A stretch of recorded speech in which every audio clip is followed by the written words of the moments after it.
El Sega Dreamcast es recordada por tres cosas: sus innovaciones, su catálogo de juegos, y por ser la última consola de Sega. El Sega Dreamcast se enfrentó a muchas dificultades en sus 3 cortos años de vida con la competencia de aquel momento, pero la razón de su fracaso fue mucho más que eso, y en este video diré cuáles fueron los motivos por los que el Sega Dreamcast fracasó, al punto de que Sega casi llega a la bancarrota por las pérdidas.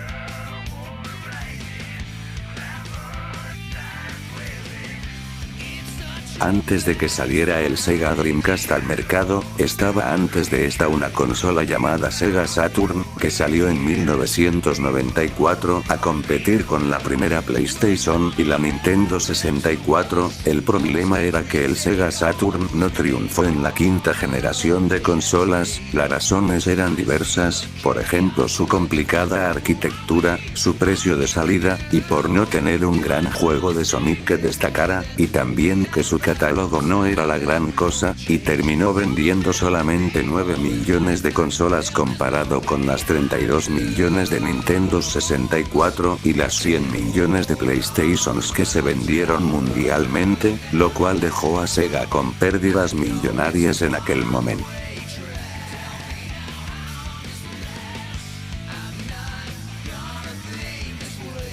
El público y los jugadores perdieron toda la confianza en Sega por algunas consolas que fracasaron, como el Sega CD, el Sega 32X, el Sega Saturn, y los motivos fueron que estas consolas o accesorios no eran llamativas ni en lo más mínimo, y por el mal catálogo de juegos que tenían, y por sus elevados precios que hicieron que la gente no comprara los productos de Sega. Entonces Sega, al no tener ventas, hace que las empresas que desarrollan videojuegos no quieran sacar sus videojuegos a estas consolas por sus bajas ventas, haciendo que se vayan a la competencia para que sus videojuegos vendan más copias. Por ejemplo, la Sega Saturn, con su compleja arquitectura que hacía que casi ninguna de las desarrolladoras pudieran entender la complejidad de la consola, y era muy difícil crear un videojuego en la Sega Saturn, y muchas empresas se iban con la competencia porque era más sencillo crear videojuegos en ellas, y esto causó que la gente y las desarrolladoras perdieran confianza en Sega.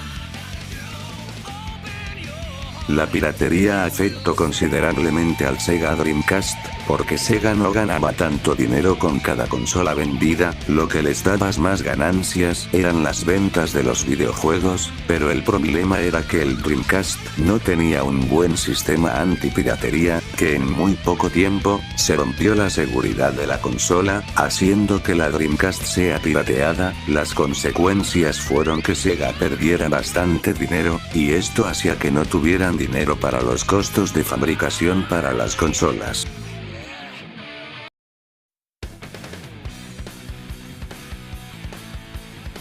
El Sega Dreamcast en 1999 estaba gozando un enorme éxito, ganancias, buenos juegos, innovación y elogios de la crítica. Que podría salir mal con tanto éxito comenzando?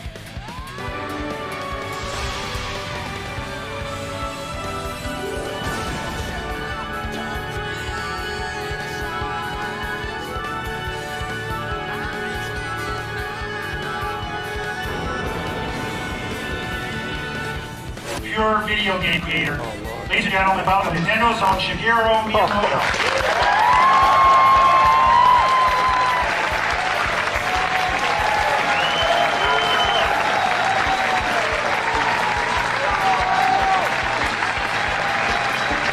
A lot of energy into. So you may have been wondering what this great device was here.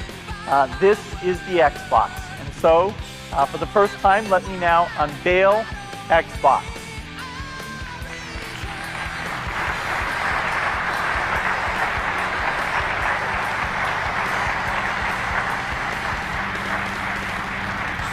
¡Maniático estúpido! ¡Lo arruinaste todo! ¡Malditos sean! ¡Malditos sean todos!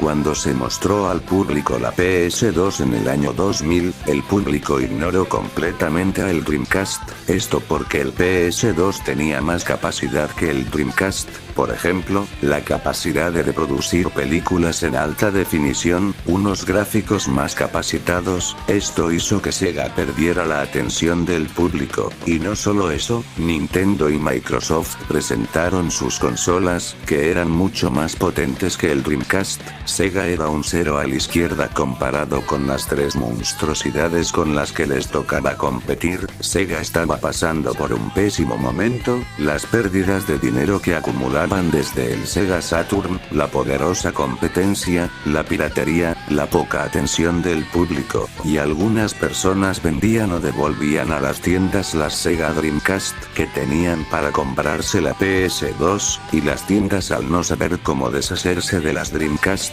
las vendían a $20. Sega solo tenía dos opciones, insistir en seguir fabricando consolas y que la empresa caiga en la bancarrota, o dejar la producción de consolas y seguir desarrollando videojuegos y seguir en el mercado. Afortunadamente Sega eligió la segunda opción, y todavía la empresa sigue creando videojuegos, pero dejaron de hacer consolas.